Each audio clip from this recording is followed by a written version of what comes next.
네, 안녕하세요. 방금 소개받은 장혜정이고요.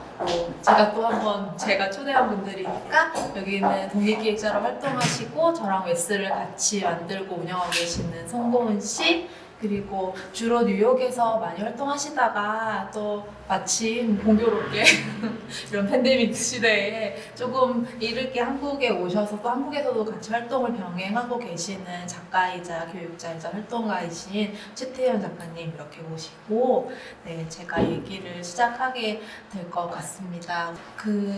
처음에 차성주 큐레이터님이 말씀하신 것처럼 저한테 연락을 주셨을 때 저도 뭐 어떤 식의 바람이라든지 저를 추천하신 이유가 아마 있으시겠죠.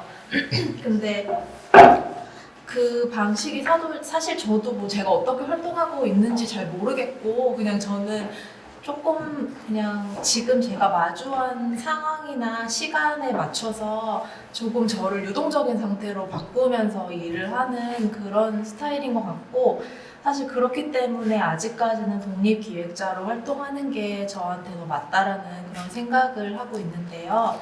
그래서 저는 혼자도 기획을 하고 또 고고다다라는 2인으로 된 큐레토리얼 콜렉티브로도 활동을 하고 또 웨스라는 11명의 기획자가 함께 모여서 운영하고 있는 공간의 운영자이자 그 안에 멤버로서도 활동을 하고 있습니다. 최초의 차성주 큐레이터님이 2016년도에 뿔의 자리라는 전시로 제가 인미공이랑 인연을 맺었을 때 그 개입의 방식을 굉장히 흥미롭게 보아주셨다고 말을 했는데 사실 저도 그 계기가 저한테 되게 중요한 일이었던 것 같고 사실 그때 작가분들이 저를 섭외하실 때 하신 제안은 우선 그 전시는 작가분들 4분이 기획자이신 상태였어요. 그리고 본인들의 작업을 보여주는 그런 전시의 구성이었고 그래서 저를 섭외할 때 저의 포지션을 마음대로 정해도 된다라고 해서 최종 타이틀은 협력 기획자였지만 사실 저는 작가처럼 참여하겠다 하고 저의 공간을 따로 달라 내가 혼자 작업하겠다 약간 이런 식으로 그래서 그렇게 작업을 했고 기획자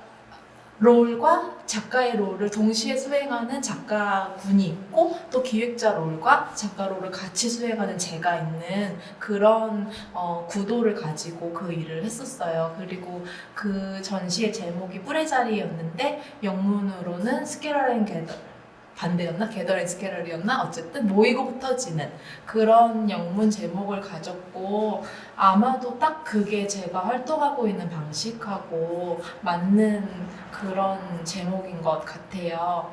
그래서 제가 따로따로 모였어도 여전히 우리는 같이 하고 있는 미술계라는 곳에 같이 활동하고 있는 사람들이고 또 모였을 적에는 모여서 할 수 있는 이야기가 있는데 그냥 하나만 정하지 않고 내가 하고 싶은 얘기가 혼자 해낼 수 없을 적에는 당연히 동료를 찾는 게 맞다고 생각하고 어떤 이야기는 제가 혼자 해내고 싶은 이야기가 있을 적에는 그렇게 하는 것이 더 맞다고 결국에 내가 하고 싶은 이야기가 무엇인지에 따라서 그 활동의 방식을 좀 유동적으로 그렇게 취하는 입장입니다. 여기서 처음 섭외를 받았을 때 어떤 얘기를 할 수 있을 것 같냐라고 질문을 해주셨고 제가 그렇게 거창하진 않지만 여러 가지 키워드를 던지면서 연대에 대해서 조금 새로운 연대, 새롭다는 말은 굉장히 위험하고 부담스럽지만 조금 다른 방식의 연대를 고민하고 있다라는 말을 하고 좀 더 구체적인 주제를 잡고 제 다음으로 하실 분들을 추천해 달라는 그런 미션을 받고 고민을 하고 있는 시점에서 사실 우리나라에 그동안에 너무 오랜 시간 굳건하게 그 공동체적으로 활동을 했던 그런 기관이 조금 안 좋은 그런 방식으로 해체되는 시간도 있었고 또 아무튼 기존에 좀 단단하게 느껴졌던 연대들이 무너지거나 해체되거나 그 안에서 좀 균열 아니면 다툼이 있는 상황들이 모두 기억하시겠지만 다 지금 현장에서 벌어지고 있었어요. 그 상황을 저도 동료로서 같이 보면서 연대의 얘기를 어떻게 할 수 있을까? 그 얘기를 절대로 내가 혼자 할 수는 없다. 연대를 얘기하면서 내가 나 혼자 연대 한다는 것을 정의하는 거는 말이 안 된다라고 생각을 했고, 그래서 제가 지금 옆에 계시는 송고은 씨를 초대했고, 또 오히려 저희랑은 조금 다른 방식으로 활동하고 계시는 최태윤 씨까지 초대를 하면서 정답은 없지만 다 각자의 방식으로 활동하는 그 길에 대해서 지금 이 자리를 빌어 같이 얘기해보고, 또 오늘 자리해주신 관객분들한테도 질문을 받고 같이 생각을 나눌 수 있는 그런 계기로 오늘 첫 번째 토크를 삼으면 좋겠다라는 생각으로 저는 이 토크를 준비하게 됐습니다.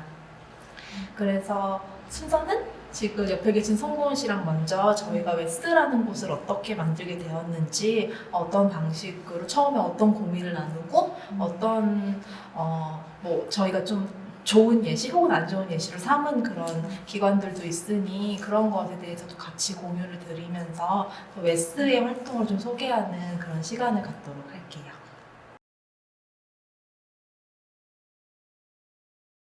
아니면 처음에 어떻게 시작하게 됐는지 좀 소개를 드리면, 뭐 고은 씨랑 저랑은 이제 일을 하면서 좀 더 친해졌지만 웨스를 하자 할 때까지는 절친은 아니었거든요. 그냥 적당히 괜찮은 사이고, 뭐 종종 안부가 궁금하고 만나면은 반갑고 이제 그런 사이였는데, 그 어느 날 그냥 꽤 우연히 같은 자리에서 이렇게 이야기를 주고받는 과정에서 둘이 서로 따로 굉장히 유사한 고민들을 하고 있었다라는 것을 발견하게 됐어요. 그게 결국에는 웨스를 만들게 된 가장 큰 요인인데, 기획자들이 공동으로 활동하는 이런 플랫폼은 사실 새로운 것은 아니거든요. 근데 우리나라에는 아직은 없었던 거는 확실히 맞는 것 같아요. 그러면 왜 그게 없을까에 대해서도 생각을 해봤고, 우리도 그런 것이 필요하지 않을까라는 생각, 그리고 필요하다면은 어떤 방식으로 해야 될까, 그런 얘기들을 좀 하는 과정에서 그냥 같이 운영하는 플랫폼이 아니라 우리가 왜 만들어야 되는지, 이게 왜 우리가 지금 필요하다고 느끼고 있는지, 결국에는 우리가 맞닥뜨린 현실 안에서의 한계들이나 문제점에 대해서 고민을 많이 하게 됐고, 그래서 결국에는 이제 웨스라는 폼을 가지게 됐습니다. 아마도 고은 씨가 처음에 생각하셨던 무형이지만 큐레이터들이 같이 모이는 방식에 대해서도 좀 얘기를 해주시면 좋을 것 같아요.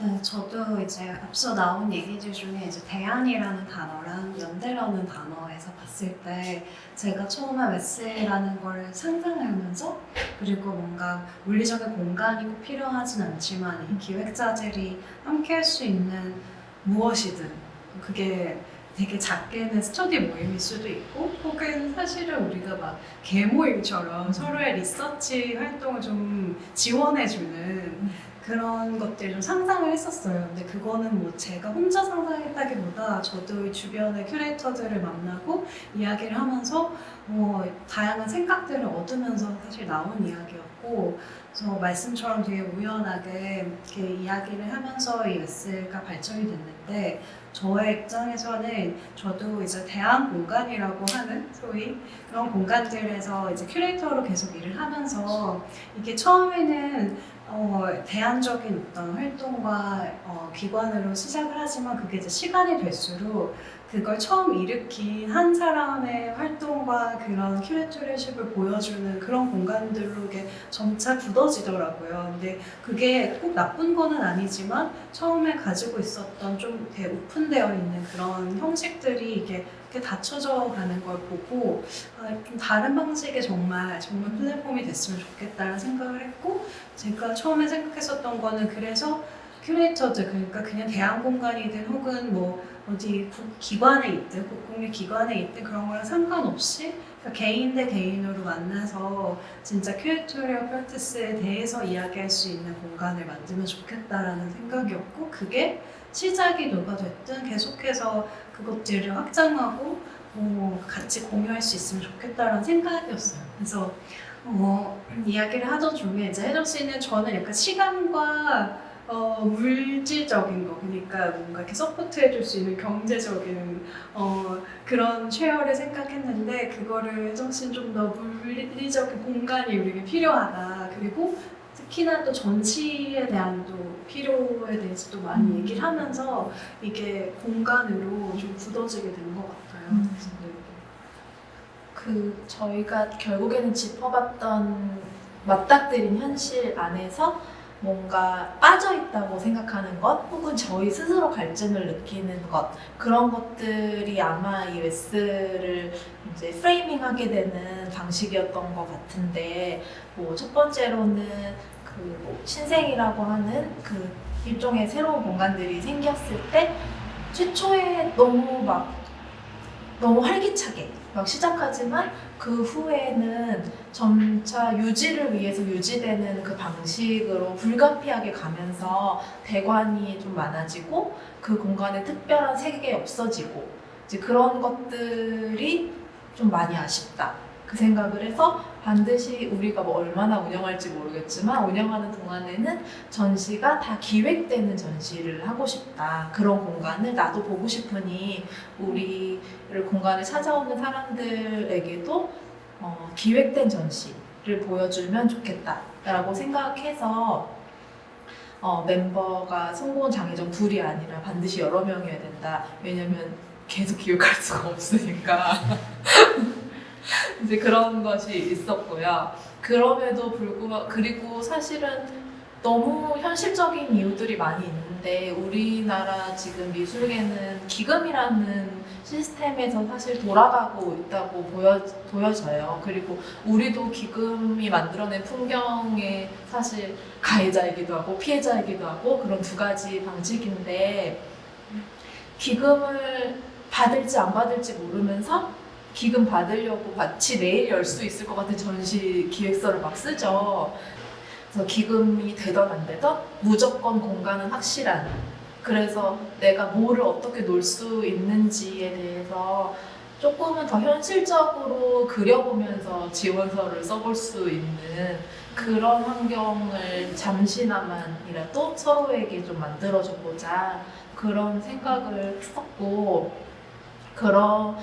그게 뭐 저희는 주로 독립기획자로 활동하니까 마치 하고 싶은 거를 다 한다고 생각하실 수도 있지만 뭐 저희도 때로는 생업을 위해서 뭐를 위해서 사실 주어진 일을 해야 될 때도 많잖아요. 그러면은 내가 기획자로서 내가 생각하거나 가고 싶은 방향은 그것이 아닌데 항상 그 조율을 하거나 하는 상황이 발생하는데 그런 외부 요인이 없이 무조건 내가 해보고 싶은 것으로 해볼 수 있는 그 기회도 보장해주자 라고 생각해서 We Show Separate이라는 그런 전 공간의 이름을 생각하게 됐습니다.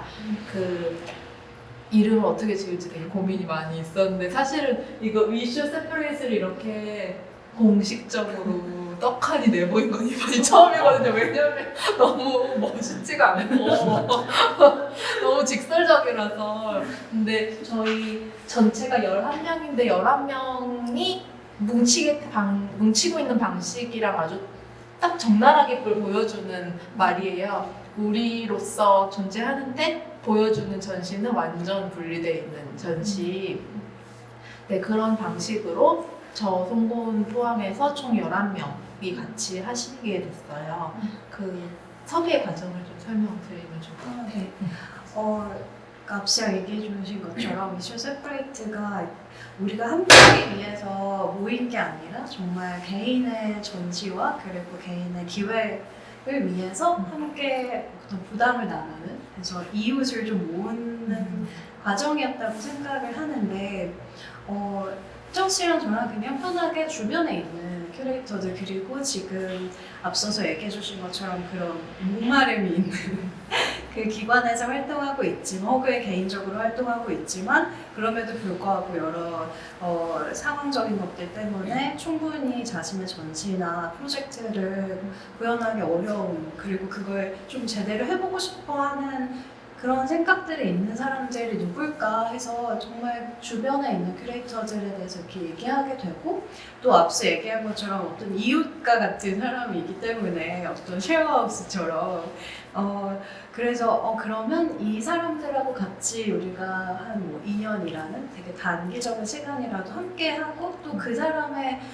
이야기를 또 궁금한 우리도 그런 흐름들을 좀 모으게 된 것 같아요. 그래서 저희가 처음에는 약간 기획안 같은 걸 써가지고 한 분 한 분 이렇게 없어. 네 만나자 해서 카페에서 한 명씩 따로 뵀죠. 네. 그러면서 또 한 번 확신을 했던 것 같아요. 지금 이런 유형의 뭐 활동이 우리만 필요하다고 느끼지 않았고 모두 느끼고 있었다라는 것을 생각을 했고, 그래서 저희가 전시는 이렇게 웹사이트를 이런 식으로 구성했는데 정말 이렇게 독립적인 상태를 많이 보여주려고 디자인도 이렇게 각자 창문해주고 앞으로 이제 순서도 정해주고, 여기 이미지가 지금 있는 것들이 3번 진행이 되었고 지금 4번째 전시가 진행 중에 있어요. 근데 이 순서는 그 그리스 시대부터 가장 민주적이었다는 제비뽑기를 통해서 저희가 정했거든요. 이날은 정말 안 친한데 처음 모였어요. 저희가 모이고 한 분이 못 오셔가지고 이거를 이제 또 화상으로 보여주면서 제비뽑기를 했는데 그때 지금 다 너무 떨려가지고 이 장면을 보고 있는 거고, 이날 모여서 다 약간 일종의 왜 웨스를 우리가 제안했을 때 수락하셨는지, 어떤 거를 하고 싶으신지, 웨스가 어떤 방향으로 갔으면 좋겠는지 그런 등등의 대화를 이날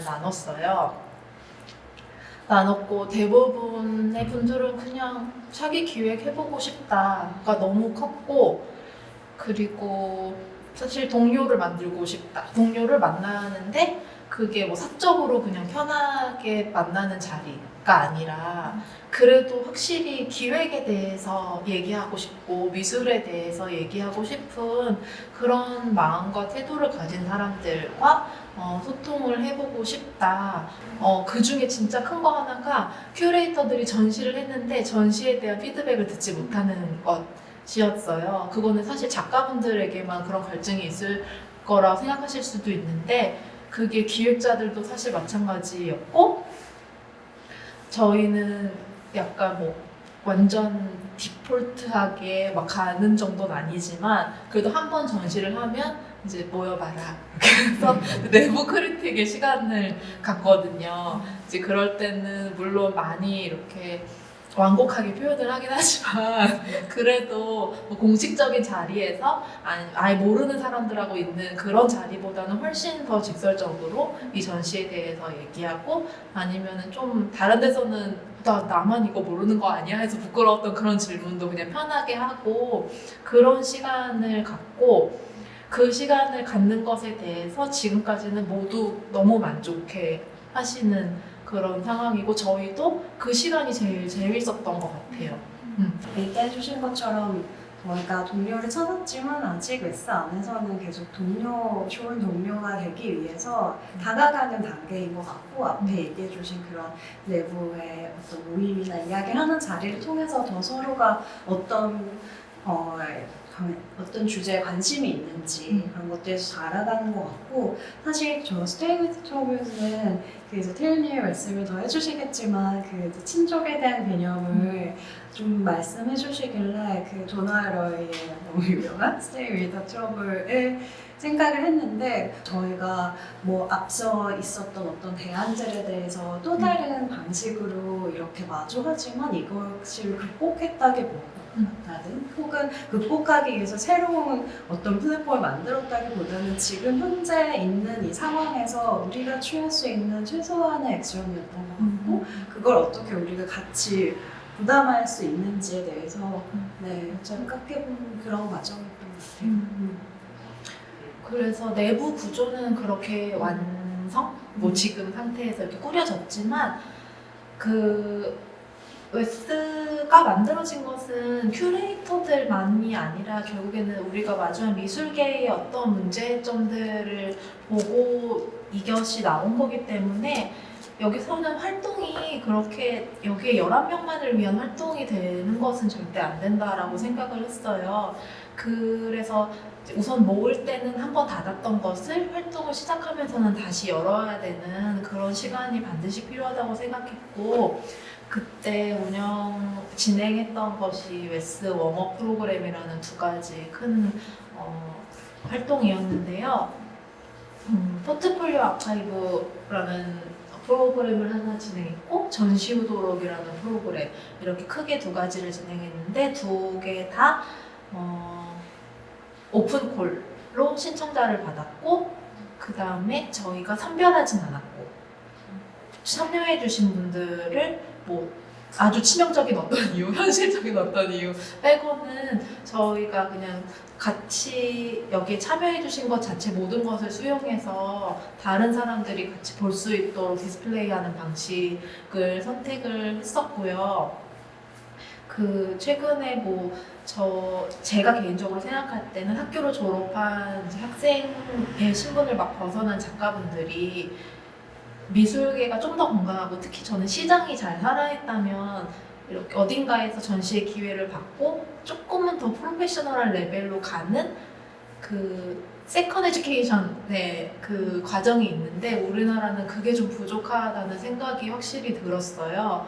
그렇다고 저 개인이 혹은 웨스가 무엇을 막 할 수 있지는 않지만, 그래도 그 단계에서 고민이 많은 작가분들의 포트폴리오를 받아서 같이 한번 살펴보고, 그분들이 궁금하신 것들에 대해서 같이 얘기할 수 있는 그런 소규모 비공개 토크 프로그램까지 같이 운영하면서 좀 현장에 있는 질문들, 지금 그 시기를 지나고 있는 작가분들이 고민하시는 것들에 대해서 나누는 그런 시간이었고, 전시 후도록 같은 경우에는 전시 진짜 많이 일어나잖아요. 지금 우리나라에 특히 기금을 받았을 때 작가분들이 이제 본인의 프랙티스를 기록하고 싶기도 하지만 또 기금을 쓰는 어떤 식의 방식으로 도록이라는 것을 많이 만드시는데, 전시는 그래서 못 본 전시 너무 많고, 사실 도록이 작가들 작업실이나 집에 이렇게 같이 가구처럼 쌓여있는 그런 작가분들이 굉장히 많은 거죠.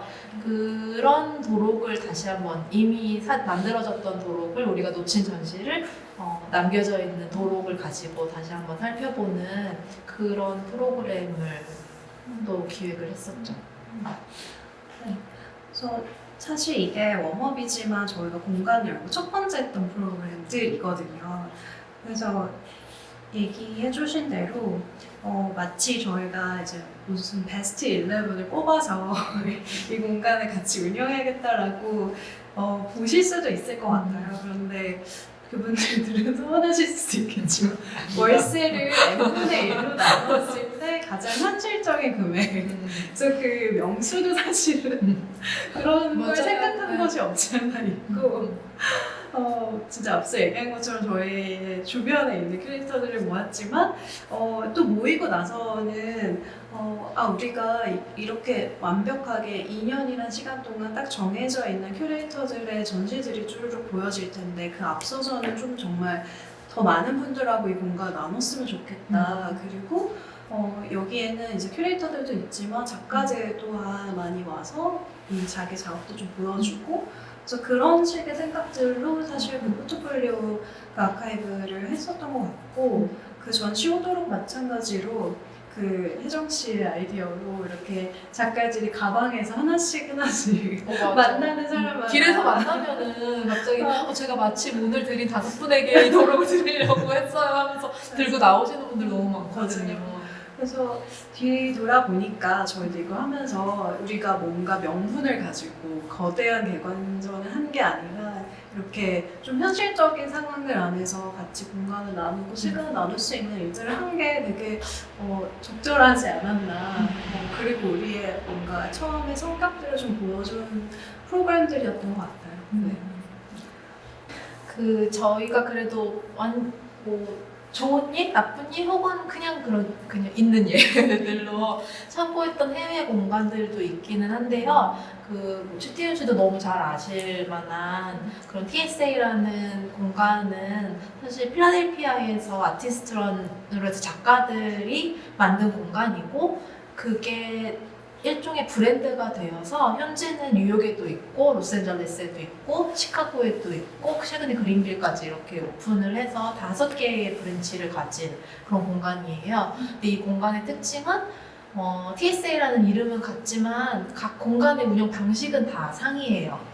그래서 어떤 때는 대표자가 한 2-3명이 딱 이걸 주도권을 가지고 운영하시는 것도 있고 또 그 운영자가 작가이기도 하고 아니기도 하고 그런 것도 다 다른데 그리고 어떤 것은 영리이기도 하고 어떤 것은 아니기도 한데 저희가 특별히 더 집중적으로 봤던 공간은 뉴욕에서 운영되는 공간이고 거기는 9명의 기획자랑 작가가 같이 만든 공간이에요. 그래서 거의 저희랑 많은 부분 유사하게 공간이 월세를 나눠내고 운영에 절대적으로 필요한 부분에 노동도 같이 나누고 생각도 나누고 하는 공간인데 이게 많이 쌓여져서 그러니까 멤버의 교체 없이 지금 5년 이상 운영이 되고 있고 그렇게 쌓여지면서 일종의 좀 공식력 있는 작지만 그런 신뢰받는 공간이 되면서 오픈콜도 해서 좀 신진 작가들에게 새로운 기회를 주기도 하고 그런 방식으로 성장해 나가는 거를 보면서 그 콜렉티브적으로 모였을 때 뭐 제가 혼자 본 여러 가지 리서치 과정들에서는 좀 성장을 하지 못하고 그냥 그 단계에 멈춰져 있는 공간들이 굉장히 많은데 TSA는 확실히 성장을 했다라는 그런 생각이 들었고 그 부분을 좀 더 의미 있게 바라봤던 것 같아요. 웨스가 우선은 2년만 한다라고 해서 2년 뒤에는 뭐 어떻게 될지 아무도 약속을 하지 않고 절대 약속을 하지 말자는 약속을 하면서 이 웨스를 시작했는데 그래도 웨스가 갈 수 있는 길이 있다면 좀 더 성장해 나가면서 이것이 어떠한 꼭 물리적인 형태로의 기관이 아니라 역할로서는 인스티튜션의 역할을 해낼 수 있는 그런 곳이 된다면은 더 좋지 않을까 좀 그런 희망적인 사례를 좀 그렇게 삼았던 그런 곳이었습니다.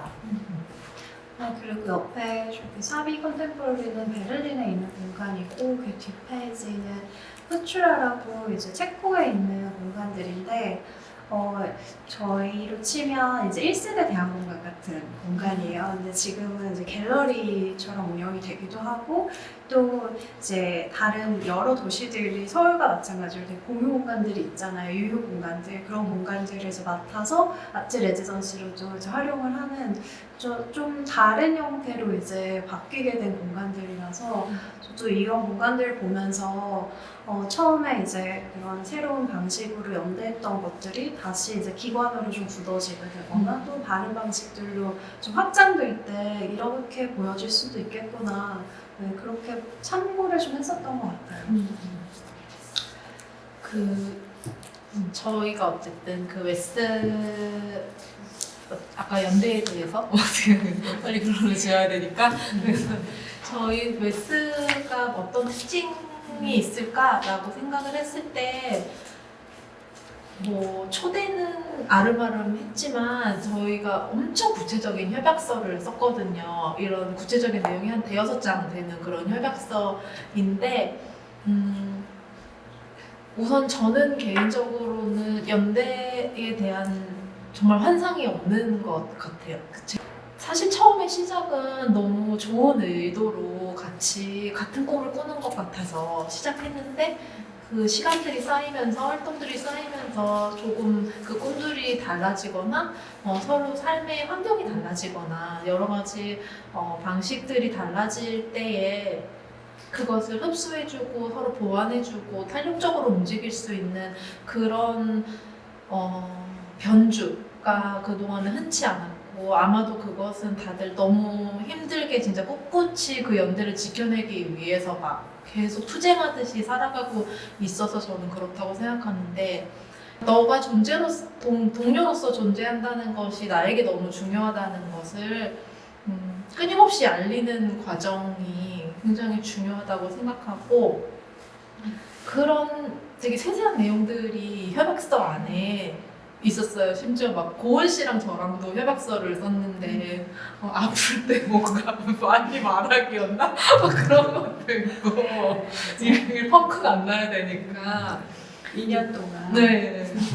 서로 정신과 몸을 잘 관리해. 네네네 맞아 맞아 그런 얘기들까지 쓸 정도로 협약서는 사실 어떻게 함께 할 것인가라기보다 우리가 함께 하다가 또 어떻게 헤어질 수 있을까? 잘 이 처음의 이야기들을 잘 마무리할 수 있을까라는 생각을 하면서 이렇게 세워보고 또 이걸 세우면서 저희도 어떤 일들까지 있을 수 있겠구나라는 것들도 좀 가늠해 볼 수 있었던 것 같아요. 특별히 저희가 이제 그 웨스 안에서 다 각자 11명의 다 하나이긴 하지만 또 혜정 씨랑 저는 뭐 조직자라는 이름으로 이것들을 만들었을 때 또 조직자 누구고 또 여기에 운영자는 또 누구이고 그리고 그 각각이 갖고 있는 책임과 권리는 무엇이고 또 좀 딱딱하게 들릴 수는 있겠지만 그게 따지고 보면 크게 무슨 우리가 돈을 가지고 계약을 한 거는 아니기 때문에 뭔가 플랫메이트들이 서로 쓰는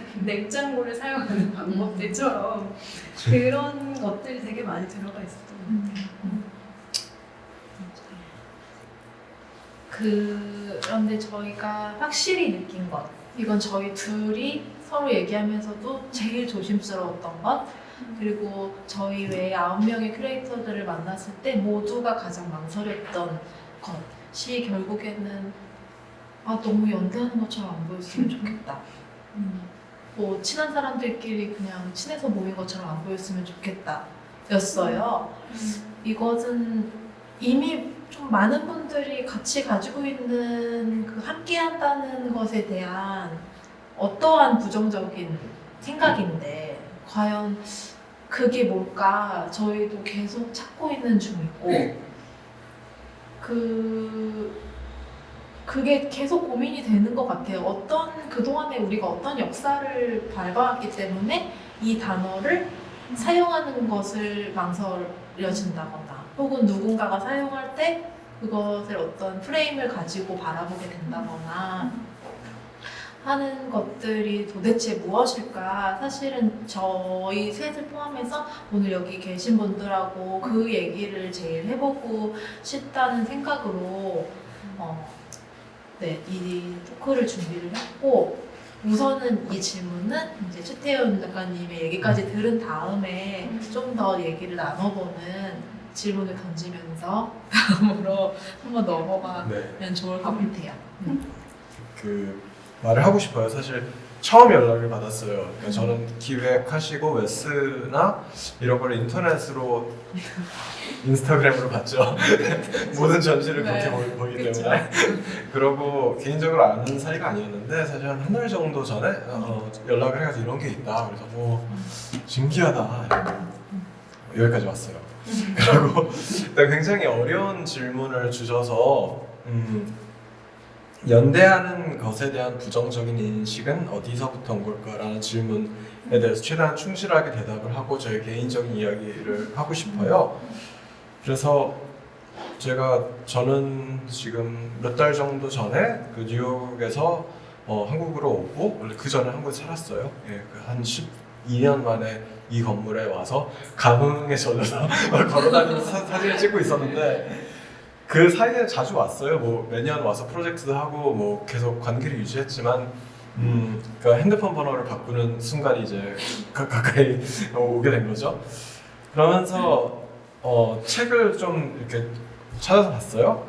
근데 그 개간 시청각이라는 굉장히 좋은 그런 현대미술이랑 이런 예술 개간지가 있더라고요. 거기서 그 기록이 재생산하는 공동체 감각 임서진 씨가 쓰신 글인데요. 그거를 읽다 보니까 거기서 그 윤이형이라는 작가가 쓴 광장이라는 소설이 있더라고요. 근데 그게 2018년 정도에 나온 소설인데 거기서 이 광장 안에 있는 밀실에서 있는 그런 상황, 냉소적인 거, 그리고 느슨한 연대라는 그런 꿈 같은 생각을 가지고 있지만 사실은 굉장히 파편화되어 있고 어떤 그런 인위적인 그런 연대감, 그거를 그러니까 그렇게 보여지는 거, 그런 상황에 대해서 얘기를 하면서 작가 콜렉티브 두 그룹의 예제를 특히 다큐멘테이션을 위주로 뭐 편집의 과정이라든지 텍스트를 쓰는 과정을 가지고 이야기를 했는데 거기서 제가 키로 봤던 단어가 연립이라는 단어거든요. 그러니까 interdependence라는 단어. independence가 독립이라면 연립, 같이 한다. 그래서 그 연립이라는 단어로 이 질문을 좀 더 풀어봐야 될 것 같아요. 연대가 아닌 연립은 무엇일까라는 생각을 하고 있는데 그 이야기가 그 아스트라 테일러라는 그런 영화 감독, 그런 액티비스트가 있어요. 그분의 영화 제목이 저기 Examined Life라는 거고 책으로도 나와 있습니다. 그 영화는 거기서 주디스 버틀러와 수나우라 테일러는 아스트라 테일러 감독의 그 언니이자 여형제이자 저기 장애인 활동가예요. 그 두 분이 걸어가면서 연립에 대해서 얘기를 하는 게 있어요. 그래서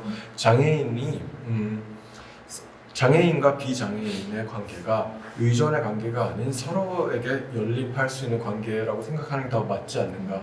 왜냐하면 비장애인도 독립적이라고 생각하는 것이 잘못된 꿈 같은 생각이고 우리도 언제나 서로에게 기대고 있기 때문에 그런 얘기를 하더라고요. 그래서 광장에서 시작해서 기대기까지 그런 저는 그 생각을 하고 있었습니다. 그래서 인미공에서 한다는 거예요. 그래서 우와, 그러고 신기하다 이러고 웹사이트를 하는데 웹사이트가 안 되더라고요. 그리고 아르코스 사이트 전체가 안 되더라고요. 꽤 오랫동안. 사실이죠, 이거 팩트죠. 예, 한 달 정도 안 됐던 것 같아요.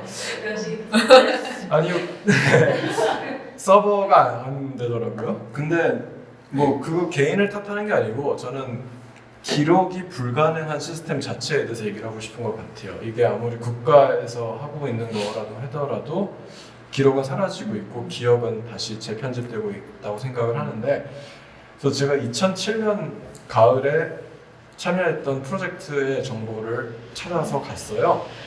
그러면서 그때 대학원을 갓 졸업하고 약간 나 어떻게 먹고 살지 이런 고민을 하던 이렇게 꼬꼬마 티윤으로서 다시 돌아가서 그때 첫 아르바이트를 주셨던 분들에 대해서 생각을 했어요. 그래서 여기서 통역 아르바이트를 했어요 저는. 그래서 그때 담당자가 강성은 큐레이터세요. 아직도 활동하고 계신 친구분인데요. 그분과 박지혜 씨, 조지영 씨, 이경희 씨 뭐 아카이브라든지 편집적 일을 인미공에 사셨던 선배들이자 친구들인데 그리고 저를 인미공이라는 공간에서 알게 해준 호경윤 기자님까지도 당시에 굉장히 저한테 영향을 많이 줬던 친구들인 것 같아요. 그래서 저는 친구라고 계속 표현을 하는 게 우리는 뭐 고용과 뭐 이런 아르바이트 관계였지만 사실은 어떠한 우정의 그 틀이 있었던 것 같아요. 그리고 그거를 저는 그 친구들끼리 뭘 한다라고 부정적으로 보는 것보다 자연스러운 그 우정의 그런 연립 같은 관계가 어떠한 것이 있을까라고 저 소개할 때도 새로운 친구라고 소개한 게 그런 것이고요. 그리고 저는 2008년 1월 1일에 뉴욕에 가서 레지던시를 참여하면서 한 12년 정도를 살게 됐어요. 근데 2008년 2월 25일에 이명박 대통령이 임기를 시작해요. 그러고선 문화 권력의 그 틀이 굉장히 바뀌게 되죠. 특히 유인촌 전 장관과 함께 이런 새로운 권력들이 그 굉장히 많은 톤을 바꿨던 것 같아요. 그러니까 예술을 지원하는 방식이라든지 어떠한 문화 창작을 할 수 있는지에 대해서 저는 그 영어로 cultural freeze라고 했어요. 그래서 어떻게 보면 얼었다는 느낌이 들었고 다른 것들이 만들어지게 되었죠. 그래서 인미공 자체가 뭐 그게 팩트로는 기억이 안 나는데 뭐 좀 영향을 받았다는 것 같았어요. 뭐 인미공을 없애야 된다 아니면 뭐 색깔을 바꿔야 된다 이런 식의 영향을 굉장히 많이 들었던 것 같아요. 그런 이야기가 작가들 사이에 있었는데 딱히 그 힘이 너무 셌기 때문에 거기에 저항하거나 어떤 대안을 제시하기가 어려운 그런 무서운 느낌이었었고 실제로 제 친구들은 2005년에서 7년 사이에 기금 받았던 거에 대해서 굉장히 증빙을 해야 됐었어요. 약간 정치적 성향이 있는 작업을 했던 분들이 영수 막 3년 전 영수증을 다 내라고 해가지고 아니면 너네 뭐 1,000만 원 받았으면 그걸 다시 다 뱉어내라 이런 얘기까지 듣고 굉장히 공포를 조장하는 그런 기억들이 있었어요. 그 후는 사실 여러분들이 더 아시겠죠. 어떻게 됐는지는. 그러니까 그 후의 문학에 대해서는 뭐 우리가 다 알고 있죠. 그러는 사이에 저는 미디어 아트라든지 뭐 이런 장르에서 작업을 하고 뭐 교육에서 작업을 하는데 작은 학교를 친구들과 같이 만들었어요. 2013년에 School for Poetic Computation이라고 시적인 뭐 연산학교 뭐 이런 식으로 직역을 해서 한국에서 소개하는데요. 저희는 그러니까 저와 4명의 공동 설립자들이 뭐 코딩이라든지 전자회로 사운드, 비디오 아트, 퍼포먼스 이런 거나 뭐 정보 시각화 같은 그런 작업 하는데 이런 걸 가르쳐 줄 수 있는 학교를 만들자라고 해서 저희는 굉장히 이상적으로 시작을 했고 좋은 점이 많았어요. 예를 들어 지금 이미지에 보이는 거는 저희 학생들이 만든 작업들. 그래서 너무 행복한 순간들이 있었죠. 예를 들어 엔지니어링을 공부한 친구가 처음으로 예술 작품을 한다거나 아니면 뭐 저널리즘을 공부하고 텍스트 작업만 했던 분들이 처음으로 자기의 웹사이트를 만들어서 뭐 인터랙티브한 픽션을 만든다던가 너무 즐겁죠. 그리고 저희가 수업을 진행하지만 뭐 학생들끼리 이렇게 같이 레지던시 같이 작업하는 게 가장 큰 부분이고 저희도 물리적 공간이 굉장히 중요하다고 생각을 해요. 그리고 사실 좋은 면에 대해서는 한국에서나 뭐 외국에서나 소개가 많이 됐었는데 정말 솔직히 얘기하면 힘든 점이 굉장히 많이 있었어요. 그거에 대해서 얘기를 하면은 일단 처음에는 학생과 스태프들이 거의 백인 위주였던 것 같아요. 네.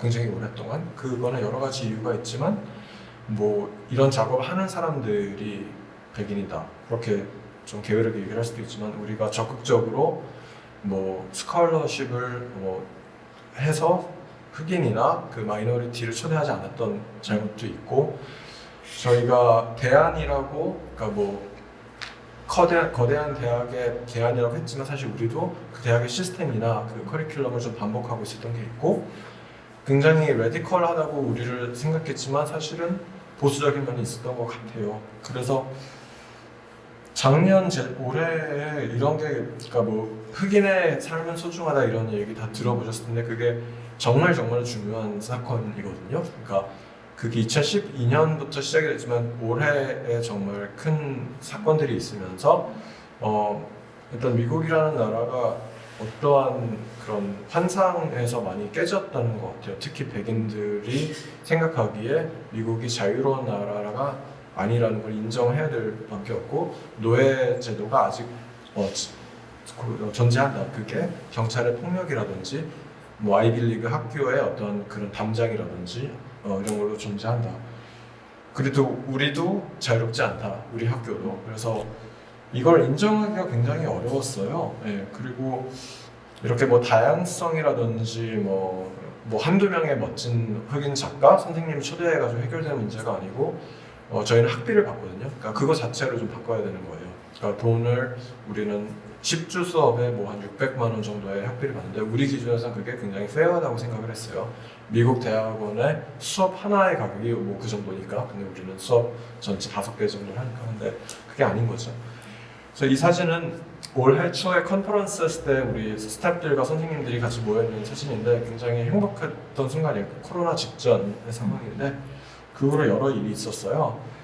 그러면서 저는 그 제 안에 있는 어떤 인종차별 이런 거를 많이 이런 탈학습하는 시간을 갖게 되고 이 책을 읽는 거를 추천드려요. 그 인종 토크라는 책인데요. 번역이 굉장히 잘 돼 있어요. 한국에도. 이 책을 읽으면서 아시안 아메리칸으로서 그리고 뭐 한국계 사람으로서 굉장히 무지했다는 거 그리고 나도 마이너리티라고 생각을 하고 언제나 그리고 그런 특권들을 많이 누렸다는 거에 대해서 그래서 이런 이야기를 하려고 그 한국에서 일단 리딩 그룹을 기획하고 있어요. 그래서 이 책을 같이 읽고 이야기를 해보자. 그리고 아트 선재에서 운영하는 홈워크라는 그 플랫폼에 이런 이야기를 제가 썼습니다. 그래서 이게 그 우정과 연대와 어떻게 연결이 되나, 연립과 어떻게 연결이 되나로 이제 이야기를 마무리하고 싶은데요. 그러니까 누구와 같이 살 것인가, 어떻게 같이 살 것인가에 대한 이야기와 무엇과 같이 살 것인가에 대한 이야기랑도 맞는 것 같아요. 제가 기술이나 그러니까 기술을 두 가지로 보는데, 일단은 이 물리적인 하드웨어 같은 게 있고, 이거는 저는 전자 쓰레기라고 부르거든요. 그러니까 곧 쓰레기로 될 거고, 굉장히 사회적으로 좀 이렇게 우리가 소비를 많이 하고 있는 그런 상황이고, 그 다음에 쓰레기가 아닌 거는 어떻게 보면 기본적인 수학과 물리의 물리와 논리의 법칙이 있어요. 그것은 굉장히 옛날부터 지금까지 똑같고 아마 앞으로도 같은 식으로 사용이 될 거예요.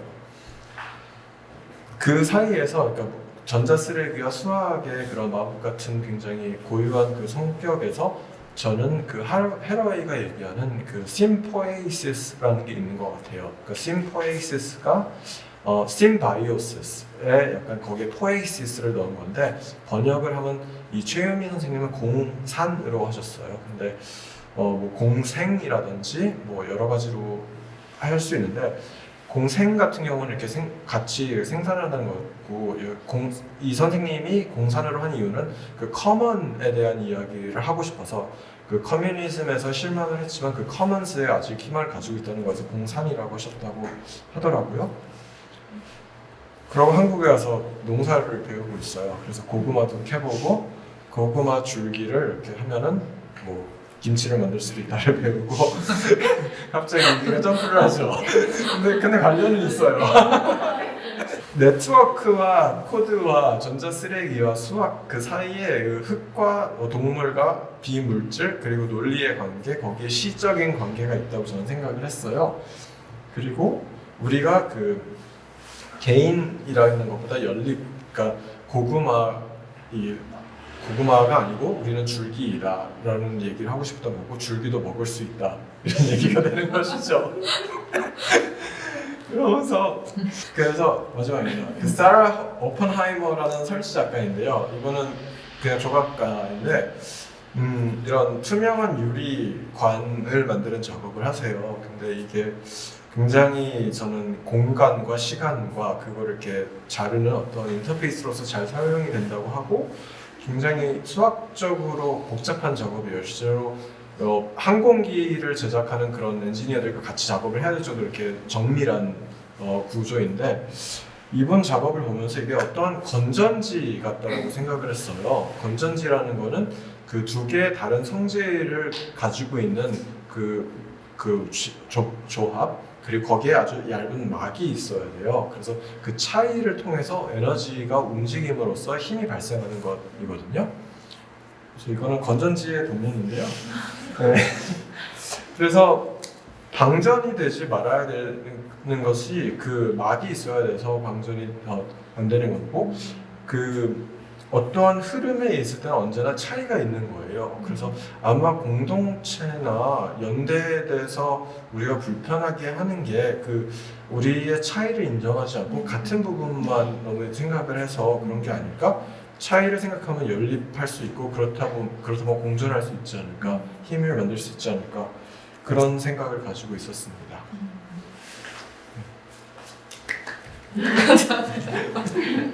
예외 안 얘기하세요. 네, 어울리는. 마침 마지막에 해주신 말씀이 결국에는, 그러니까 이것이 마치 답처럼 말하는 거는 너무 상투적이어서 저희도 그렇게 하려는 거는 아니나, 그냥 너와 내가 똑같은 생각을 할 수 없다는 것을 무조건 인정하면은 그나마 좀 서로의 차이를 인정하게 되는 관대함 같은 게 약간은 생기는 것 같아요. 그래서 그래도 고은 씨랑 저랑 이 뒤에 질문을 좀 객석이랑 같이 나누고 싶어서 이런 얘기를 썼는데, 우선은 근데 최태현 씨는 동의를 하시나요? 그 연대나 우정에 대한 좀 거부감? 혹은 그 단어 부정적인 생각? 같은 게 있다는 그러니까 어떤 느낌인지는 알 것 같아요. 그게 그 액티비즘에 대한 불편함이랑 좀 비슷한 것 같아요. 그러니까 요즘 액티비스트라고 안 하잖아요, 사람들이. 왜 왜냐면 하시잖아요. 그러니까 저도 바꿔야 될 것 같아요. 아. 근데 활동가라는 게 그러니까 목적 위주로 되고 어떻게 보면은 그러니까 조직자라고 오르가나이저라는 단어를 요즘 더 많이 선택하는 것 같아요. 그러니까 우리가 실제로 하는 게 뭐냐, 우리 조직을 해야 된다라는 거. 근데 그리고 그러니까 월가 점령 시위가 저한테는 되게 큰 사건이었었는데 2011년, 12년이죠. 근데 그때만 해도 연대에 대한 희망이 많이 있었던 것 같은데 그게 흩어지는 거를 보면서 그거에 대한 실망감으로 요즘 좀 다른 식으로 하는 것 네. 같고 근데 한국의 구체적인 컨텍스트도 약간 어렴풋이는 감이 있는데 약간 전 잘 모르겠어요. 그리고 왠지 학교에 대한, 그러니까 학연에 대한 그런 것도 조금 관련이 있지 않을까. 그러니까 그런 게 되게 타이트하잖아요, 예술계에서. 그래서 그런 생각도 좀 들고, 아니면 문화 마피아 같이 너무 한 명의 권력이 커졌을 때 어떠한 상황이 되는지 우리가 봤으니까. 저도 계속 사실 그 언어 자체가 계속 이제 시간하고 여러 현상들을 거치면서 흔히 오염된다고 하는데 그 연대라는 것도 마찬가지인 것 같아요. 그 연대라는 것 자체에 문제는 없지만 우리가 그렇게 연대라고 했었던 것들의 활동들을 간접적으로 직접적으로 경험하면서 계속 이렇게 잔상이 남아지고 그래서 막연한 어떤 나의 활동을 어떤 연대라고 혹은 우리의 사이를 우정이라는 것으로 이렇게 이야기하는 거에 정말 말 그대로 망설여지게 되는 그럼에도 불구하고 여기 나온 것처럼 우리가 이렇게 창조적인 작업을 지속할 수 있는 데는 결국에는 같이 하는 거 그리고 태우님 말씀해주신 연립하는 그런 개념들이 너무 중요하다. 그래서 저도 오늘 여기서 얘기하면서 나의 그런 망설여짐은 어디서부터 왔을까. 또 앞에 계신 분들은 모르겠어요. 그 서울에 저희는 약간 미술씬 자체를 놓고서 좀 구체적으로 얘기했고 또 태우 씨의 그 약간 반경들에서 얘기했는데 또 각자의 생각들이 있으실 것 같아요. 그래서 같이 나눠보면은 어디서부터 무엇이 문제였고 그리고 거기서 우리가 그냥 막연하게 이렇게 거리를 두는 게 아니라 그것들을 좀 파악하고서 이렇게 좋은 것들을 좀 취할 수 있지 않을까. 그래서 우리의 함께함을 다시 좀 이렇게 이야기할 수 있지 않을까 그런 기대를 좀 갖고 있어요. 맞아. 그 인미공의 사실 의미를 생각해 보면 그 제가 뭔가 이렇게 좀 가장 오래되게 기획자를 사실 지원한 곳이기도 하고 작가도 마찬가지이고요. 그랬을 때 개인이 연대하는 방식 혹은 또 기관이 개인과 연대하는 방식은 차이가 있는데 이런 기관들에서는 그 사람들이 같이 모여서 뭔가를 해보거나 혼자 뭐를 해볼 수 있는 플랫폼이 되어주는 것이 제일 큰 연대의 방식인 것 같아요. 그리고 그 사람들이 하고 싶은 것을 가장 본래의 생각에 근접하게 두는 자율성을 보존해 주는 것. 아마 그런 것이 인미공이 가졌던 그동안의 유의미한 활동이지 않았을까. 근데 어떤 의미에서 사실 최근에 좀 솔직하게 표현하면은 조금 주목도가 이렇게 낮아지는 것 같은 그런 느낌이 있다면 또 그런 것은 또 왜일까 막 그런 생각을 오늘 이 전시 20년을 돌아보는 전시를 보면서 막 생각을 해봤어요. 기관의 연대의 어떤 계기를 만드는 것 같은데요. 사실은 이제 외부에서 이미 조직된 어떤 그 단체들을 그냥 여기서 이렇게 뭔가 계기를 만들어서 펼쳐 보이는 게 아니라 이 안에서 뭔가 새로 생성되는 그게 사실 되게 자율성에 기반한 거잖아요. 네. 그렇기 때문에 그 안에서 펼쳐지는 어떤 이어지는 창작물들이 좀 다른 맥락을 갖게 됐던 것 같고 그런 의미에서 네트워크나 아니면은 이렇게 진짜 면대면으로 부딪히면서 하는 것들 그 과정 중심의 어떤 프로그램들이 작가들한테 굉장히 호응이 좋았던 것 같아요. 사실은.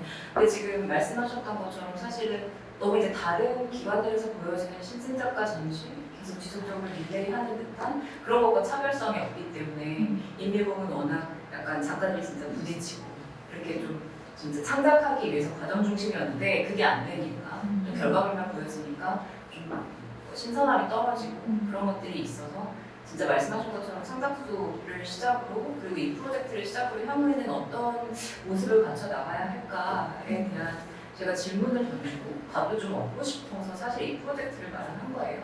그냥 아카이브 자료들을 다 보여주는 전시가 아니라는 게 굉장히 주목할 만한 지점인 것 같고요. 그리고 연대에 대한 불안함? 글쎄요, 저는 약간 그냥 막이 있어야지 방전되지 않는다는 말이 저는 되게 인상적인데요. 그게 정답인 것 같아요. 정답을 만들 수는 없지만 늘 막을 만들지 못했던 게 되게 아이디얼하게 흐르거나 네. 실패를 만들거나 약간 그런 것들을 일으켰던 것 같다는 생각이 들어요. 근데 그게 사실은 너무 으쌰으쌰 분위기랑 정서나 뭔가 으쌰으쌰하면 될 것 같고 막 이런 것들이 되게 있었잖아요. 그런 경험치에서 온 것들도 있을 수 있지만 사실은 그렇지 않거든요. 그 안에서도 되게 어떤 부분에서는 이미 타협을 하고 되게 좀 희생을 하고 이런 부분들이 있을 수 있지만 그런 것들을 결국 주목받지 못하고 또 저편으로 넘어가야 되잖아요. 이런 부분들에서 오는 결국은 아이디어했다라는 것들이 또 다른 카르텔을 만들기도 하고 그 카르텔에서 오는 또 다른 어떤 소외감을 느낄 수도 있고 그런 생각들이 들어서 불안함보다는 이미 처음부터 그거에 대해서 불신하고 가기 때문에 연대라는 의미가 갖는 긍정성에 대해서는 이미 회의하고 들어가는 것 같아요. 그런 의미에서 연립이 좋은데요. 네. 그때 최태현 씨 미팅 했을 때 뭐 최근에 마을이라는 그런 단어에 대해서 생각하고 있다고 하셨어요. 그리고 뭐 저도 제가 알고 있는 그 예술 공동체들 마을이라든지 사실 연대를 엄청 강요하거나 강조하는 그런 방식이거나 키워딩이 있는데 거기에서는 이미 많은 실패가 좀 있었다라는 생각은 사실 들긴 하거든요. 그러면은 그때 말씀하신 마을에 대한 하시는 생각을 조금 더 들어보면 네네. 좋을 것 같아요. 그러니까 이 질문을 제가 그때 이메일 받기로는 그러니까 마을 공동체와 공동체 예술의 약간 한계와 어떻게 다르냐라는 맞아요. 네. 질문으로 저는 이해를 했었는데요. 제가 생각하는 그 마을이라는 단어는 한 작업실이나 미술관 안에서 그 만들어지고 보여지는 창작이 아니고 그 옆에 사는 사람들과 어떻게 연관이 되는가에 대한 질문이었어요. 그래서 그러니까 보통 미술관이 굉장히 고립되어 있잖아요. 그리고 도시에 있어도 사실 여기 주변 사시는 분들 거의 안 들어오실 거예요. 여기 이 안에는. 근데 그거는 여기만의 문제가 아니고 모든 센터들이 되게 그렇거든요. 그래서 혹시 이 안에서 완전한 공동체를 만들려고 하는 게 아니고 그냥 이미 있는 공동체들에 어떻게 플러그인 될 수 있는가 그리고 어떤 의미를 가질 수 있는가 이런 생각을 하게 됐어요. 그리고 만약에 이해가 안 되는 작업을 한다면 이거를 어떤 식으로 가치를 우리가 얘기를 할 수 있을까라는 생각도 하게 됐었고요. 되게 이해가 안 되는 작업을 그러니까 주변 주민이 이해가 안 되는 전시를 주민이요. 했을 때 네. 어떠한 가치를 설명할 수 있을까? 그래서 저는 예술이 꼭 뭐 아무나 다 이해해야 된다고 생각하지는 절대 않거든요. 더 실험적인 것도 있고 정말 그러니까 쉬운 예술이 좋은 예술이라고 생각은 아닌데 그 가치에 대한 이야기를 해볼 수는 있을 것 같아요. 네. 그리고 그 젠트리피케이션에 너무 앞장서 있기 때문에 예술가들이 언제나 그러니까 우리가 하는 활동이나 그런 사용하는 공간들이 그 어떻게 보면 예술을 그 젠트리피케이션과 동일시해서 보는 경우가 있는 것 같아요. 원주민들이나 뭐 공동체에서 그래서 그런 경우에서 마을과 어떠한 관계를 맺어야 되는가 이런 생각을 했었고. 그러니까 이미 존재하고 있는 환경 안에서 예술이 어떻게 관계를 맺느냐라는 네. 말씀이신 거죠? 네네. 이상적인 공동체를 새로 만든다는 게 아니고 그냥 플러그인 할 수 있는 걸 생각하고 그 마을이 물리적인 마을이자 어떤 정보들의 마을일 수도 있을 것 같아요. 그래서 디지털 공간 안에서 똑같이 이렇게 나눠져 있고 우리가 가는 곳들만 가고 있잖아요. 얘기하는 사람들이랑만 얘기하고 그래서 옆에 사람들과 어떻게 얘기를 하느냐 이런 고민을 하고 있어요. 얘기 들으면서 우리가 그 이상이라고 하는 아이디어한 어떤 컨셉을 가지고 아마 우리 이전의 세대들은 정말 더 치열하게 이야기했던 것 같아요. 앞에 나왔던 그 커뮤니즘이나 뭐 이런 것들에 대해서도. 근데 계속해서 그것들이 나의 주변, 그게 마을일 수도 있고 혹은 동료일 수도 있고 그래서 그렇게 되게 가까운 차원의 주제들로 바뀌면서 우리가 기존에 이상적으로 생각했던 것들을 다시 이렇게 내 것으로 보고 앞에서 가까이 보고 그래서 예전엔 이런 생각들이 되게 초상적이고 이상적이고 혹은 그냥 이상해서 그 무관심으로 끝났다면 이걸 다시 가지고 왔을 때 확실히 더 보고 좋은 것들을 좀 취할 수 있는 그런 좀 사고의 계기가 된다고 해야 되나요? 그래서 맞아. 저도 태우님이 사용하시는 그런 언어들에서 이렇게 되게 가깝게 나랑 되게 친밀한 언어들로 말하려고 하는 거 그리고 저희도 그냥 연대라는 것들 말고 또 뭐가 있을까 네. 그리고 또 뭐 어떤 방식들이 우리 안에서 가능한가를 계속 고민하게 되는 그런 시점인 것 같아요. 맞아요. 그리고 마을이라는 단어를 선택하게 됐는데 가장 핵심적인 게 코로나가 뉴욕에 온 게 3월 첫째 주였었는데요. 올해 크게 온 게 그때 처음으로 뉴욕에 사는 사람들이 옆에 집 사는 사람과 얘기를 해야 됐어요. 태어나서 처음으로. 지금 이게 어떤 상황이냐 이거예요. 그러니까 너네 뭐 타일레놀 있냐? 너네 빵 있냐? 그러니까 절대로 얘기를 안 했거든요. 바로 옆집에 몇십 년씩 살아도 공동체라는 개념이 그렇지 않고 뭐 교회라든지 언어라든지 경제 활동으로 연결돼 있지 물리적으로 연결돼 있지가 않단 말이에요. 근데 처음으로 이웃과 얘기를 해야 되는 상황이 저는 굉장히 의미 있었다고 생각을 해요. 그래서 그렇게 다 이렇게 연약해졌을 때, 그러니까 돈과 뭐 그런 거와 상관없이 모두가 다 그 위험해졌을 때 공동체를 다시 찾게 되는구나 이런 생각을 하게 됐어요. 그게 되게 저는 그 마을이라고 제가 혼자 그 단어를 좀 인상 깊게 들었던 이유는 어쨌든 집이 하나의 완벽한 개인의 삶의 공간이라면 내가 하나의 그 집인데 그 집들이 연동하는 방식이 마을은 집을 부숴서 한 집에 살자는 건 아니잖아요. 그 집은 그 집 그대로 존재하는데 그것이 필요할 때 때로는 뭐 노크를 할 수 있거나 뭐 서로의 정보를 교환할 수 있거나 때로는 집의 창문이나 문을 열어서 같이 공간을 공유할 수 있거나 이제 그런 식의 독자성을 여전히 유지한 상태에 같이 하는 방식을 제가 상상하게 된 거예요. 그 단어를 들었을 때. 그랬을 때 지금 뭐 웨스가 취하고 있는 방식과 그런 마을이 크게 다르지는 않지 않을까.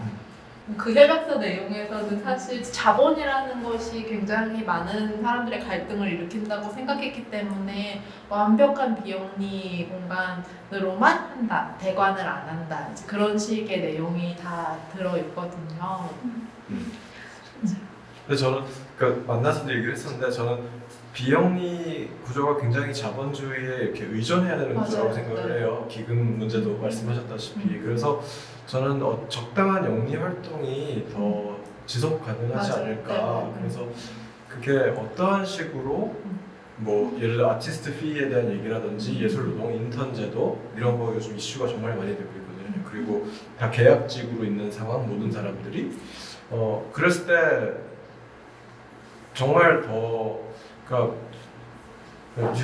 뉴욕에서는 위트니 미술관이 맨날 욕을 먹는데요. 그 이유는 위트니가 꼭 잘못해서가 아니고 조금 만만해서 그런 게 있거든요. 근데 거기서 지금 뭐 흑인 예술가들이나 기획자들에 대한 그 약간 무시에 대한 그런 비판 이랬을 때 저는 위트니도 비영리이고 굉장히 이상적인 그 기관이에요. 근데 어떻게 보면 재단에 이렇게 의존하고 있고 그게 다 그 20세기 자본가들의 재단이거든요. 모마라든지 뭐 락케펠러 가족이라든지 다 그래서 한국은 뭐 리움이라든지 다 비슷하겠죠. 근데 그런 게 저는 비영리가 답이 아닌 것 같아요. 그러니까 네, 저희도 이것이 그래서 답이 아니기 때문에 2년만 사실 하자는 거였어요. 왜냐면 비영리인 상태로 당연히 지속이 불가능하고 그런데 비영리인 상태로 지속을 하려고 애를 쓰니까 너무 힘든 거죠.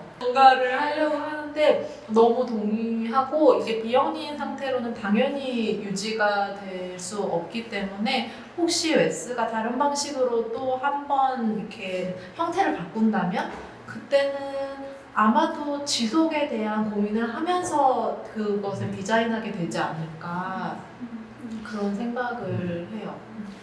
그렇죠. 처음부터 되게 어쨌든 무한성을 담보하고 시작을 한 거기 네. 때문에 그 안에서 그거 자체가 주는 어떤 긴장이나 그런 동력들이 또 있을 것 같아요. 기획을 하는 데서. 맞아요. 네. 그런 것들이 그냥 단지 이렇게 릴레이를 하고 이런 형식적인 차원 말고 어떤 것들이 있을까요? 저희는 사실은 그러니까 웨스 하면서 좀 그런 생각했던 것 같아요. 저희가 비록 젠트리피케이션까지 일으킬 수 없을지라도 혹시라도 그런 같이 하는 것들에 대해서 막연하게 갖고 있는 부정적인 의식 때문에 뭘 하지 못했다면 우리가 이런 방식으로 한번 같이 해보고 혹시 또 이것들을 보고서 그 주변에 있는 분들과 콜렉티브 활동이나 이런 공간을 만들거나 이런 일들이 좀 일어날 수 있으면 정말 좋겠다.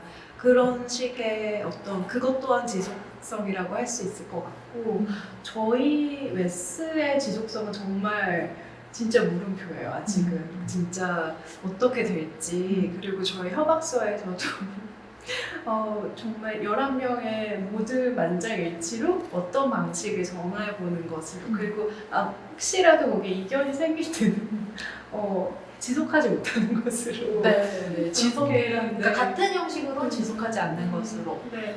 그런 식의 얘기가 있었고 만약에 저희의 동력이라면 우선 사실 뭐 송고은 씨와 저 같은 경우에는 희생이 사실 없지는 않거든요. 어쨌든 살림을 하고 있고 여기 메인테인을 위해서 뭔가 일을 계속 하니까 근데 그게 한정됐다고 생각하니까 할 수 있는 것 같아요. 사실 유한하다 이거 언제까지 해야 돼? 이 생각하면 너무 근데 저의 특성일 수도 있고 이제 그런 것들 때문에 서로의 희생을 유한하게 유통기한을 주자. 이제 그 생각을 해서 조금 그 얘기를 많이 하는 것 같아요.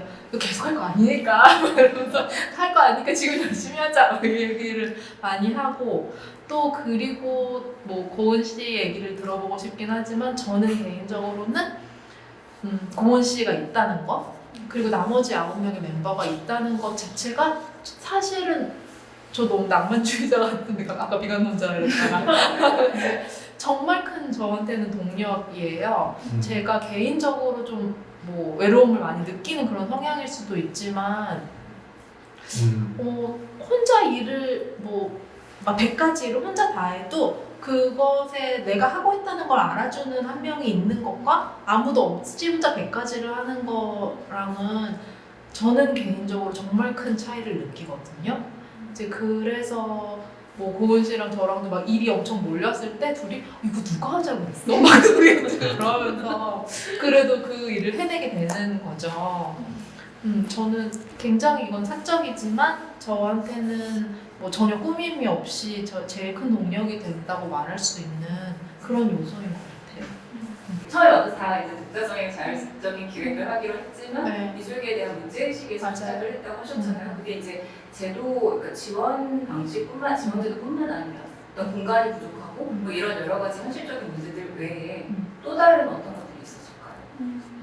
저는 저희 그 구성원들을 보면 그냥 뭔가 대학 공간에서만 일했다거나 독립 큐레이터거나 혹은 뭐 기관에서 일했다거나 갤러리에서 일했다거나 되게 다양한 층들의 기획자들의 구성이라는 게 좀 특이할 수 있는 부분인 것 같아요. 그러니까 그런 기관들 혹은 그 개인의 큐레이터들이 그 기관에 속해 있거나 혹은 독립 큐레이터에서 좀 웨스에서는 그런 기관이나 혹은 되게 독자적인 노선을 조금 이렇게 나와가지고 정말 그 기획자가 가지고 있는 그 프랙티스 그런 활동들을 되게 중점적으로 생각하고 그런 것들을 개인의 약간 일어남으로 이렇게 모여 있다는 게 되게 저는 좀 재밌는 지점들이 아닐까. 가령 과거에는 우리가 탈기반을 해야 되고 어떤 되게 공공의 영역에서 밖으로 나와야 될 것 같고, 그렇지만 저희는 지금 어떻게 그 한 발을 이쪽으로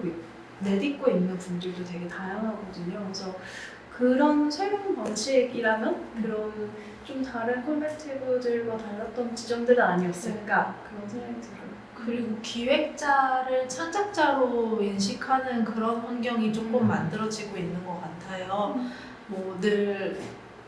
뭐 제가 막 엄청난 창작자다 이런 의미는 아니지만 그런 인식의 변화가 필요하다고 느껴왔고, 저도 그게 항상 뭐 문제라는 것은 명암이 양립하니까, 또 그 기획자가 너무 큰 창작권을 가졌을 적에 생기는 또 문제가 없지는 않으나 좀 여러 가지의 상황에서 어떤 기관의 특성상 정말 기획자인데 코디네이팅만 하는 경우도 많고, 그리고 또 너무 큰 힘을 얻었을 적에는 작가의 작업에 지나치게 개입까지 하면서 일을 하는 그런 그 거대 권력이 되는 케이스도 있고, 그렇게 좀 그냥 조금 독립적인 어떤 활동을 하는 창작자로서 그동안 인정받았다기보다는 거의 그 두 가지가 좀 왔다 갔다 하는 방식이었다면, 기획자들의 활동이 확실히 점점 더 세분화되고 있거든요. 그리고 또 반대로 작가가 기획자가 되는 경우도 당연히 너무 많고, 그 경계가 좀 이렇게 흐릿해지면서 더 다양한 활동의 범주를 보여주고 있고, 그렇기 때문에 저도 그 뿔의 자리에서처럼 내가 작가할 거다 그러면서 한 것도 있고, 또 작가분들이 기획하는 자리에 들어가서 뭔가를 같이 하는 일들도 일어나는데, 그렇다면은 이제는 그 다양한 활동을 보여주고 있는 기획자들 개개인의 창작도를 좀 높여줄 수 있는 플랫폼을 우리도 원하지만 기획자도 반드시 원하고 보는 사람도 당연히 원할 거다, 그런 생각을 좀 해보게 됐던 것 같아요. 그 뭐 소속이 있으시면은 거기에서는 진짜 안 할 건데 나 되게 해보고 싶었던 거, 그런 거 하고 싶다라는 말씀을 하셨다거나, 또 어떤 분은 기금이 안 되면은 못하지 않고 그냥 기금이 안 돼도 할 수 있는 일을 좀 작가랑 오래 얘기하면서 해보고 싶다, 그런 얘기를 하시는 분들도 있고, 스스로의 좀 창작 열의에 제일 큰 포커싱을 하고 웨스를 하시게 되는 것이 아마 좀 다른 점이거나 혹은 우리가 지금 필요하다고 느끼는 점이 아니었을까, 그런 생각이 들어요.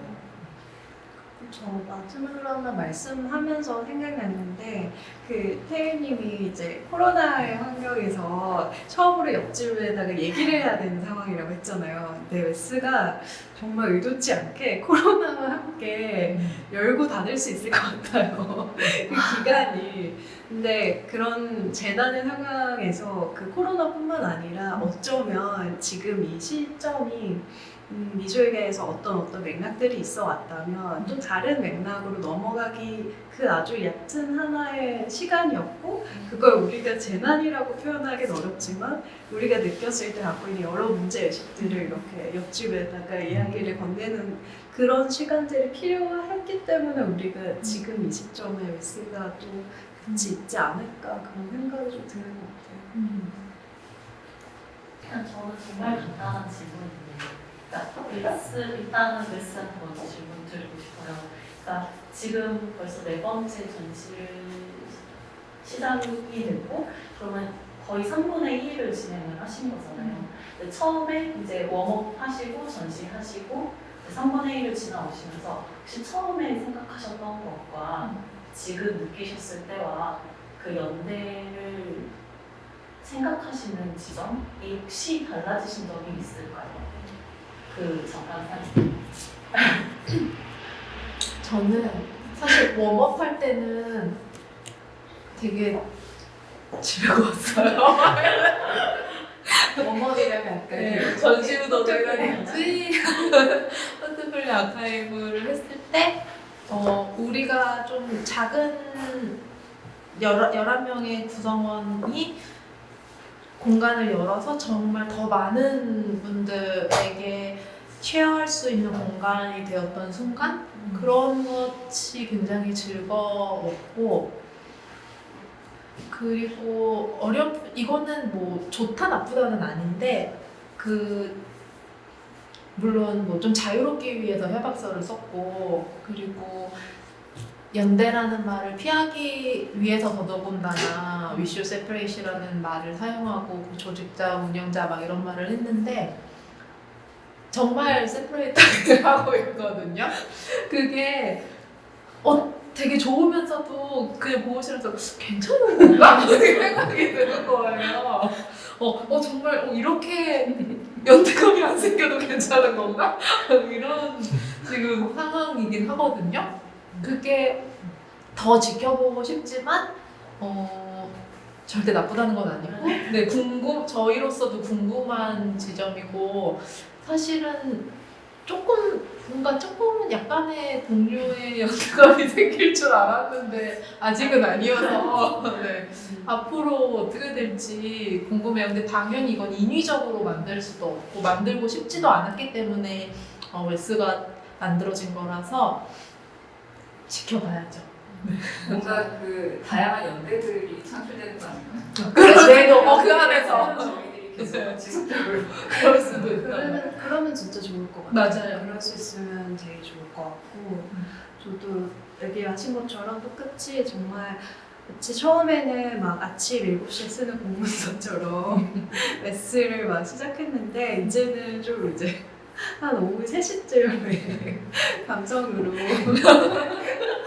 좀 서로의 안부도 묻고 좀 그런 방식으로 가보면 어떨까라는 생각을 한 게 사실 저 개인적으로 큰 차이인 것 같아요. 정말 끝까지 우리는 이렇게 끈적거리지 않기 집착되지 않기 서로 그런 거였는데 또 막상 하고 나니까 뭔가 좀 시너지가 있으면 좋겠다. 그리고 또 뭔가 다른 그룹들이 많이 생기면 좋겠다. 그런 생각들 하게 되는 것 같아요.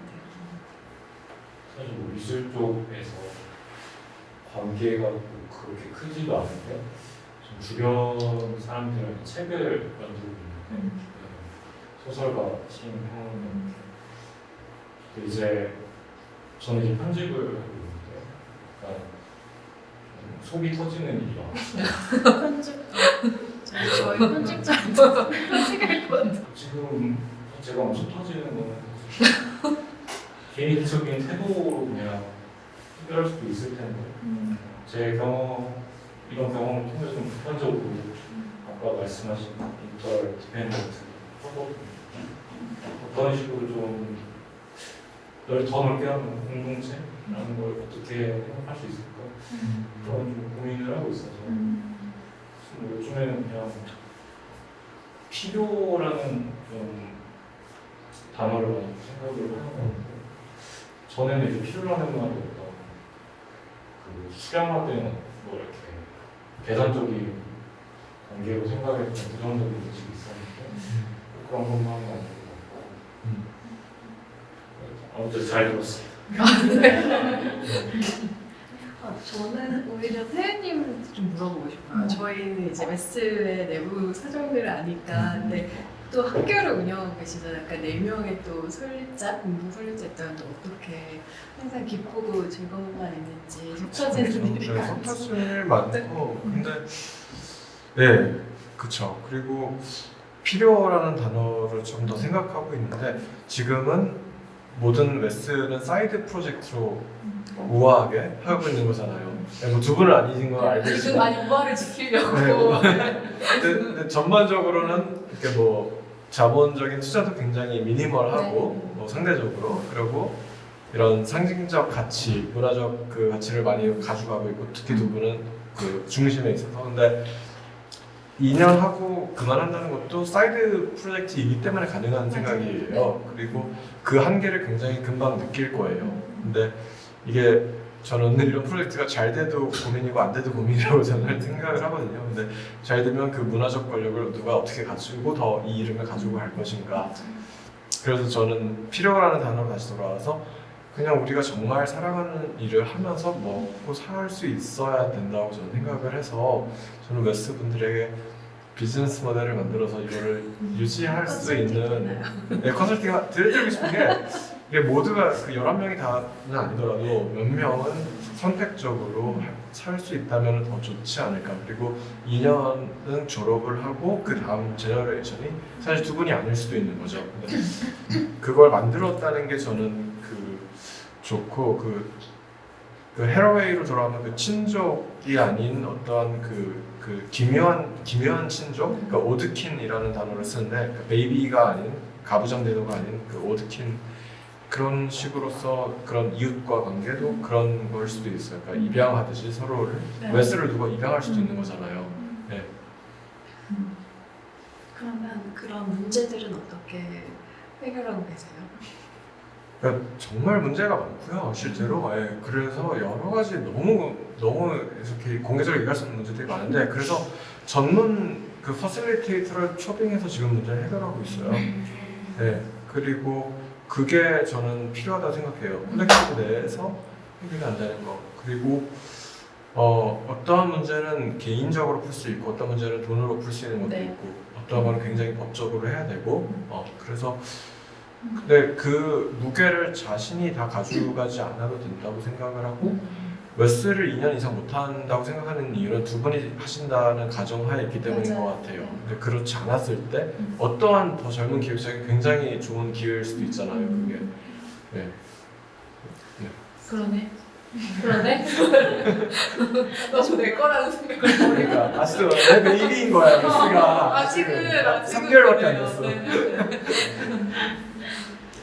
맞아요. 진짜 근데 그런 식의 관계들이 있으면 정말 저도 좋을 것 같다는 생각이 들어요. 저는 개인적으로는 어쨌든 운영을 하는 사람들은 이게 어떠한 좋은 의도를 갖든지 실행을 하다 보면 문제들이 생기는데 그것들을 계속 어떻게 나누고 해소할 수 있는 방식들이 필요한데 이게 제가 만약에 혼자 조직을 해서 나머지 10명을 이렇게 같이 일어나갔을 때는 사실 너무 SF적인 상상만 가능했다면 이제 혜정 씨랑 같이 공동 조직자로 했던 게 저한테는 되게 유효했었던 지점인 것 같아요. 저희는 질문이 없으시다면 네. 세 분께서 뭔가 어쨌든 여러 구성원들과 활동을 하는 과정에서 분명히 갈등이나 부족함이 생길 수밖에 없을 것 같은데 그걸 약간 정리된 언어로 뭔가 이렇게 하면 됩니다. 이렇게 하면 뭔가 다 해결되는 것 같지만 사실은 뭔가 구체적인 사건이나 그걸 해결하거나 극복을 했던 사례들이 있을 것 같아요. 그 구체적인 사례들 이런 게 좀 있다면 좀 얘기를 들어보고 싶습니다. 저희는 아직까지는 좀 이렇게 아가여가지고 약간 우아함이라고 표현하시는데 모르겠어요. 그 진짜 이렇게 첨예한 대립이 없어요. 사실은 돈을 벌어야 되지도 않고 월세는 어느 정도 충당이 가능하니까 각자 알아서 해결하고 또 전시 역시 프로젝트 비용을 월세에서 같이 걷어서 주거나 그러진 않거든요. 그런 부분들이 있는데 이제 웜업 프로그램을 했을 때와 이제 지금 이제 웜업 프로그램, 그러니까 혜정 씨랑 저랑 좀 더 주도적으로 해서 프로그램들을 만들었을 때랑 이제 아예 첫 번째 전시들이 생겨난 다음부터의 공간에 대한 부분들은 좀 달라진 것 같아요. 공간을 활용하고 관리하고 이런 부분들을 또한 누가 할 것이며 이 사이 일과 일 사이에 있는 뭐 이런 틈들을 어떻게 메꿀 것인가 그런 것들에 대해서 좀 고민을 하고 있고 그거를 좀 지금은 뭐 무슨 우리가 반사회까지는 아니어도 저희가 정기 모임 같은 게 있거든요. 비정기 모임. 거기서 좀 얘기들을 좀 하는 것 같아요.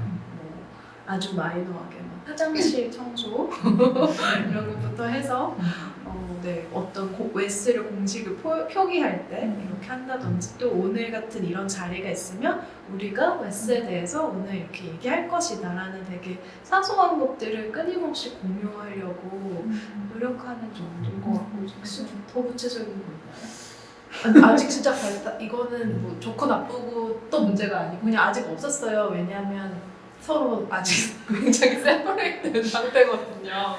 근데 그래도 무슨 문제가 있거나 의견이 있을 적에는 주로 그냥 저희 둘을 통해서 어떤 식의 발언들을 하시기 때문에 좀 저희 안에서 한번 순화시키거나 뭐 혹은 듣는 사람이 더 알아들을 언어로 한번 제 언어화 시킨다든지 그런 과정이 있기는 있는 것 같아요. 다만 한 번도 네 싸움 같은 건 없었습니다.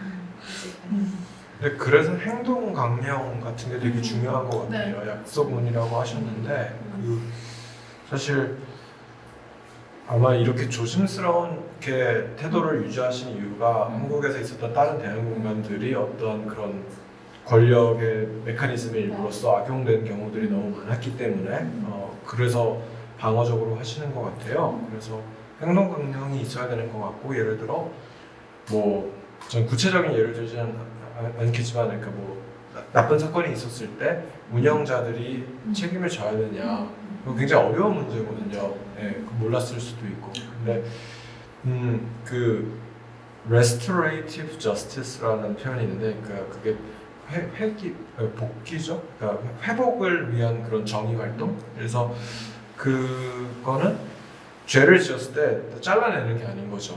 그러니까 감옥에 보내는 게 아니고 왜 그 죄를 지은 사람과 그 주변 사람들, 그 피해자들까지도 같이 어떤 그 회복을 과정을 통해서 같이 풀어나가는 건데 그런 과정을 요즘 많이 시도하는 것 같아요. 그 잘라내는 게 해결이 아니고 네. 한 사람의 잘못이 아니었던 네, 네, 경우가 네. 많고 그게 치유가 안 된다는 결과가 나와가지고 그래서 위트니미술관에서 좀 실수를 많이 했을 때 작가들이 나는 위트니스 평생 안 보여줄 거야 라고 선언하는 사람들이 있었지만 그렇다면은 어떠한 대안을 요구할 건가 그래서 저랑 그 친구들이 요청을 했던 거는 1년간 그 흑인과 그 유색인종 작품 위주로 큐레이팅을 준비해서 내년에 전시를 해달라 너희들이 잘못했기 때문에 그래서 그 기회를 준 거죠. 네. 그들이 할지 안 할지는 이제 모르지만 그래서 꼭 적대화하지 않고 어떤 같이 네. 할 수 있는 지점들을 제시하는 거가 좀 좋은 방법일 것 같아요.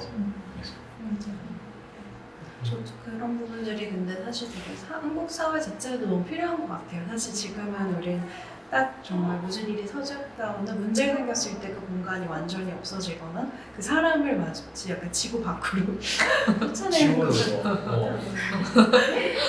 근데 그러니까 되게 아주 미묘한 것들이 있는데 저희는 사실 그 효각서 얘기 생각하니까 그것도 있었어요.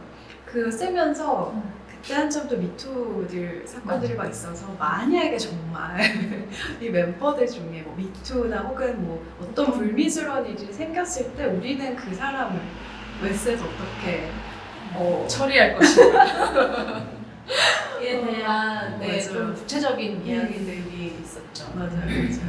잘 읽고 쌓이는 거 맞죠? 갑자기 그런 일이 발생했을 때. 그때 얘기했던 거는 저희는 그 월세가 되게 중요해요. 왜냐면 한 명이 빠지면 서로 부담이 너무 커져서 그래서 바로 쫓아내지 그럴 수가 못하고요.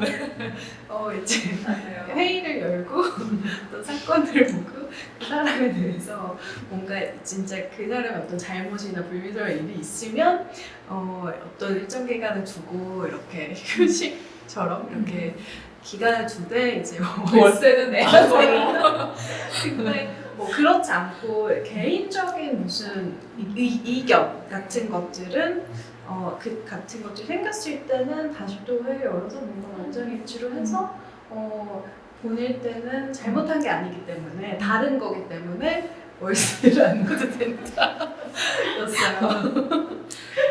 결국에는 사실 거의 불가능해요. 왜냐면 만장일치를 자꾸 거기에 써놔가지고 너는 나가지 말라, 월세 다 내라 이 말이긴 한데 어쨌든 그래도 그걸 썼다는 행위가 각성의 기회를 만들어주는 것 같고 네, 그래서 약속의 구체성이 좀 어떤 새로운 활동을 함께 할 때 일종의 방식이라면 방식일 수 있지 않을까. 뭐 우리 어떻게 뭐 이렇게 같이 해보자 이런 거는 더 이상 유효하지 않은 것 같아요. 내가 너에게 원하는 역할, 나의 역할, 그 역할들이 만나서 지향하는 바를 좀 명확하게 하면 오히려 내가 할 일을 정확히 알았을 적에 그 사이드 컷이 들어왔을 때 좀 이렇게 유동성이 발생되는데 내 일의 범주가 정확히 뭔지 모를 때는 뭐가 들어와도 이게 내가 할 일이 맞나? 그 생각을 좀 많이 하게 되는 것 같고 그런 것이 뭐 방법이라는 방법인 것 같습니다. 벌써 8시가 돼서 하실 게 있으실까요? 네, 연대에서 시작해서 약속으로 연대에서 하는 굉장히 좋은 이야기 시간이었던 것 같습니다. 어쨌든 오늘 긴 시간 정말 풍성한 이야기로 참여해주셔서 정말 감사드리고요. 늦게까지 계속 같이 해주셔서 감사합니다. 감사합니다.